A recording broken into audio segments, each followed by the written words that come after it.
9वी 10वी 11वी 12वी science, NEET, JEE, CET, NATA अशा सर्वच स्पर्धा परीक्षांसाठी नंबर 1 चा पर्याय म्हणजे Shri Rajlakshmi Royal Academy of Science Vita. कारण इथे मिळतो number 1 result, number 1 teaching quality, number 1 infrastructure, सर्व गुणवंत विद्यार्थ्यांना लाखो रुपयांची स्कॉलरशिप, आमच्या सर्वांगीण विकास आणि पर्सनॅलिटी डेव्हलपमेंटसाठी अनेक नाविन्यपूर्ण उपक्रम, गरजू व अभ्यासू विद्यार्थ्यांसाठी दत्तक योजना. आणि म्हणूनच इथे गुणवत्ता हे संस्कार आपल्या पाल्याच्या उज्ज्वल भविष्यासाठी आजच निश्चित करा त्याचा प्रवेश Shri Rajlakshmi Royal Academy of Science Vita येथे.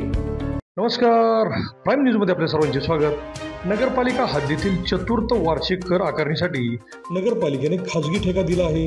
या ठेकेदाराने नगरपालिकेच्या कर्मचाऱ्यांकडून किंवा संबंधित अधिकाऱ्याकडून माहिती न घेता मनमानी कारभार करीत व कराराप्रमाणे काम न करता माहिती गोळा केली आहे. यामध्ये अमरावती येथील स्थापत्य कन्स्ट्रक्शन कंपनीने घरपट्टीमध्ये वाढ करताना त्या इमारतीचे आयुर्मान किती आहे, ती किती जुनी आहे हे तपासले नाही. तसेच ती वापरात आहे का नाही हेही तपासले नाही. पत्र्याचे शेड, बंद अवस्थेतील घरे यांचे देखील सर्वेक्षण करून या कंपनीला ठेका देताना 17,000 पर्यंत असणाऱ्या नोंदी 27,000च्या वर नेल्या आहेत. नगरपालिकेचा पूर्वीचा संकलित कर 28% इतका आहे. नोकर महाराष्ट्र नगरपालिका एकत्रित मालमत्ता कर हा 1969च्या तुलनात्मक दर तक्त्यापेक्षा जास्त आहे. त्यामुळे विटेकर नागरिकांवर अतिरिक्त बोजा पडत आहे. नगरपालिका हद्दीतील करवाढ पण एकाने करायची आणि एकाने त्याला स्थगिती द्यायची, हे नाटक कशासाठी असा घणाघाती आरोप पंकज दबडे यांनी केला असून नगरपालिकेकडे पुरेसा कर्मचारी वर्ग असताना ठेका कशासाठी दिला हाही प्रश्न उपस्थित होत असल्याचे सांगितले. पाहूयात काय म्हणाले ते.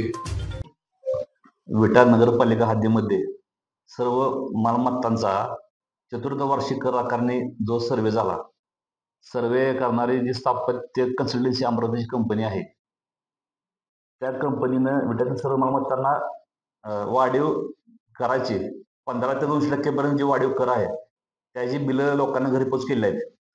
त्या पोच केलेल्या बिलांच्या संदर्भात नगरपालिकेतील सर्व लोकांचा संदर्भ निर्माण झालेला आहे. त्यासाठी आम्ही प्रांताधिकारी व मुख्य अधिकारी 25/9/25 रोजी त्यांना आम्ही निवेदन दिलं होतं की आज आम्ही सोमवारी नगरपालिकेच्या दारात त्या बिलांची होळी करणार होतो. पण आम्हाला असं परवा दिवशी शनिवारी आमचे मित्र अमोलदादा बाबर यांनी पत्रकार परिषद घेऊन जे करवाढीचा स्थगिती निर्णय दिला आहे त्याबद्दल असा राष्ट्रवादी काँग्रेस पार्टीची भूमिका अशी आहे की शनिवारी पत्रकार परिषद घेऊन कोणताही निर्णय अजून खाली आलेला नाही. मग तुम्ही पत्रकार परिषद घ्यायची का गडबड केली? हे तुम्ही राजकीय नाटक कशामुळे तुम्ही करताय? स्थापत्य कन्सल्टन्सी ही अमरावतीची कंपनी आहे. ह्या कंपनीला ठेका 14/3/24 रोजी मिळवून दिला. दुसरा असा विषय आहे की विटेकरांच्या गळ्याला वाढीव कराचा फास कुणी लावला? हे काम करायला नगरपालिकेचे कर्मचारी आहेत का नाहीत? राज्याचे उपमुख्यमंत्री व नगरविकास मंत्री ज्यांच्याकडे हे जे खातं आहे एकनाथ शिंदे साहेब, ते ज्या खात्याचे मंत्री आहेत त्या पक्षाचे विद्यमान आमदार आहेत. आमदाराच्या सांगण्यावरून नगरपालिकेतला प्रत्यक्ष अप्रत्यक्ष कारभार चालतोय. नगरपालिकेच्या कामकाजावर आमदारांचा काय म्हणते ते पगडा आहे हे जाहीर आहे. मग विटेकरांच्या गळ्याला वाढीव कराचा फास कुणी लावला? एका भावानं लावायचा, दुसऱ्या भावानं पत्रकार परिषद घेऊन सांगायचं की आम्ही स्थगिती देत आहे. हे राजकीय नाटक यांचं भावाबांधून चालू आहे. शासन करवाढीचा स्थगितीचा आज सुद्धा नगरपालिकेला कोणतंही पत्र आलेलं नाही.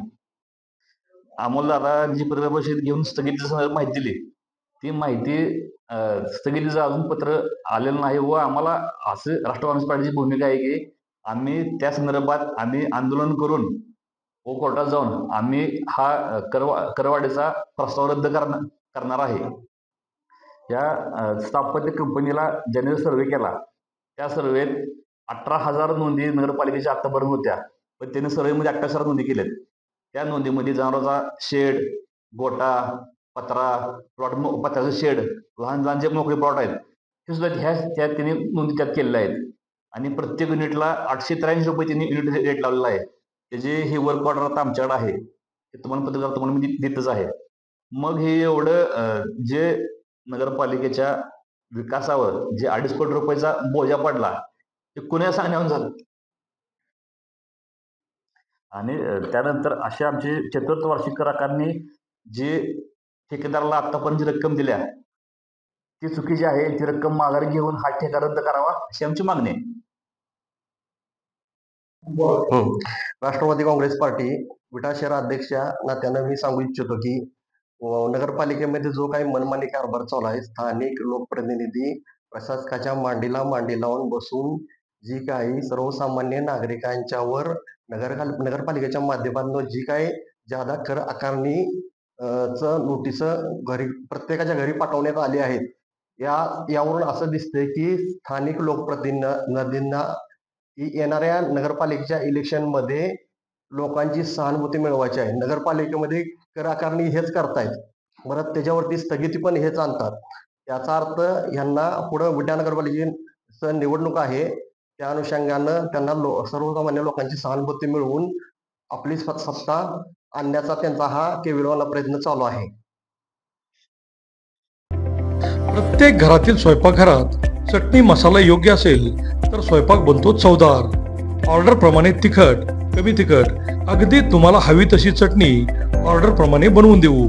आम्ही चटणी टेस्टी बनवण्यासाठी सर्व मसाले केरळमधून मागवतो. स्वच्छतेचे सर्व नियम पाळून अत्याधुनिक मशीनवर चटणी बनवली जाते. रोजच्या धकाधकीच्या जीवनातून वेळ नाही, चला तर मग फक्त फोन करा आणि आपणाला हवी तशी ऑर्डर द्या, आम्ही ती बनवून देऊ. स्क्रीनवरील नंबरवर फोन करा व आपली ऑर्डर फायनल करा. आमचा पत्ता श्री महालक्ष्मी मसाले, लेंगरे रोड, विटा.